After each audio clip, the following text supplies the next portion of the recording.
بسم اللہ الرحمن الرحیم۔ السلام علیکم ورحمۃ اللہ وبرکاتہ۔ امید ہے کہ تمام دوست احباب خیریت سے ہوں گے۔ اللہ پاک کے بابرکت نام سے شروع کرتا ہوں جو دنیا جہان کا مالک اور بادشاہ ہے۔ پیارے دوستو، آج ہم سنیں گے صحابہ کرام کا ایک خوبصورت واقعہ جس میں حضرت طلحہ بن عبید اللہ نے کس طرح اسلام قبول کیا اور پادری نے کیا نصیحت فرمائی، یہ بھی سنیں گے۔ اور یہ بھی سنیں گے حضور صلی اللہ تعالی علیہ وسلم کے ہاتھ پر انہوں نے کس طرح اسلام قبول کیا۔ اگر آپ میرے چینل پر نئے ہیں تو پہلے میرے چینل کو سبسکرائب کر دیں اور ویڈیو اچھی لگے تو دوستوں میں ضرور شیئر کریں۔ حضرت طلحہ بن عبید اللہ رضی اللہ عنہ عشرہ مبشرہ میں سے ہیں۔ مکہ مکرمہ کے رہنے والے اور تجارت ان کا پیشہ تھا۔ قریش مکہ کے ساتھ شام کے مشہور قصبے بصرہ کے بازاروں میں مقیم تھے۔ اچانک ایک عیسائی پادری لوگوں میں اعلان کرتے سنا کہ تمہارے درمیان اہل حرم میں سے کوئی شخص ہے۔ اتفاق کی بات ہے کہ میں اس کے قریب تھا۔ میں لپک کر اس کے طرف بڑھا اور کہا، میں مکہ مکرمہ کا رہنے والا ہوں۔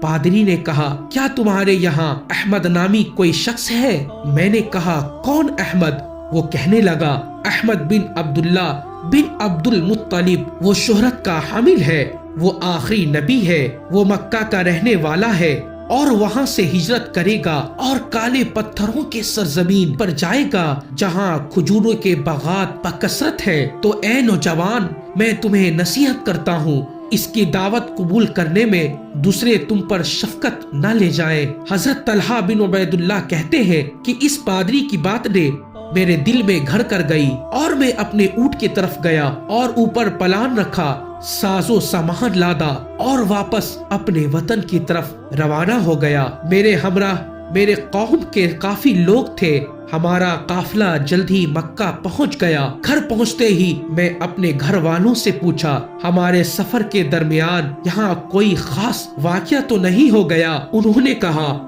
ہاں، محمد بن عبداللہ نے دعویٰ کیا ہے کہ وہ اللہ کا نبی ہے اور ابو قصافہ کے بیٹے ابو بکر صدیق نے ان کی تصدیق بھی کر دی ہے۔ طلحہ فرماتے ہیں، میں ابو بکر صدیق کو خوب اچھی طرح جانتا تھا۔ وہ بڑے نرم اور بڑے محبوب اور کریم شخص تھے، اعلیٰ اخلاق اور کردار کے مالک تاجر تھے۔ حق و انصاف میں ان کا کوئی جوڑ نہ تھا۔ ان اوصاف کے باعث ہم ان سے بے پناہ محبت کرتے تھے۔ ان کے مجالس میں بیٹھنا ہمارا معمول تھا۔ چنانچہ میں سیدھا ان کے پاس گیا اور ان سے پوچھا، کیا جو بات ہم سن رہے ہیں وہ درست ہے؟ محمد بن عبداللہ نے نبوت کا اظہار کیا ہے اور آپ نے ان کی پیروی کی ہے اور ان کو مان لیا ہے۔ حضرت ابو بکر صدیق رضی اللہ عنہ نے فرمایا، ہاں، جو کچھ تو نے سنا ہے وہ حق اور درست ہے۔ اور پھر انہوں نے اللہ کے رسول صلی اللہ علیہ وسلم کے باتیں سنانا شروع کر دی اور مجھے ترغیب دلائی کہ میں بھی ان کا ساتھی بن جاؤں۔ جب میں نے ان کو پادری کے باتیں سنائی تو ان کو بڑا تعجب ہوا اور مجھ سے فرمانے لگے، چلو محمد عربی صلی اللہ علیہ وسلم کے پاس چلتے ہیں اور ان کو یہ واقعہ سناتے ہیں اور دیکھتے ہیں کہ وہ کیا کہتے ہیں، اور تم دائرہ اسلام میں داخل بھی ہو جانا۔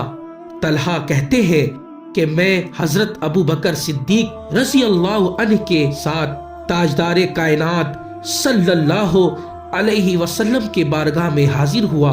آپ نے مجھے قرآن کریم کا کچھ حصہ سنایا اور مجھ سے دنیا و آخرت کی خوشخبری دی۔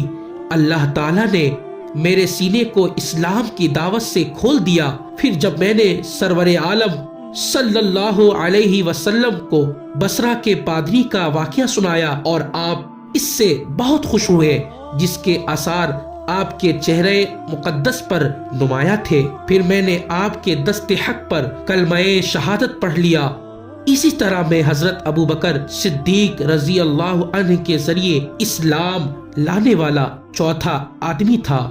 پیارے دوستو، آپ نے ایک خوبصورت واقعہ سنا جس میں ایک صحابہ رسول جو عشرہ مبشرہ میں سے ہے، انہوں نے کس طرح اسلام قبول کیا، اور ایک پادری جو بصرہ کا تھا اس نے کس طرح حضور صلی اللہ تعالی علیہ وسلم کے آنے کی خوشخبری دی، اور کس طرح حضرت طلحہ بن عبید اللہ نے حضرت ابو بکر صدیق کے ذریعے دائرہ اسلام میں داخل ہوئے۔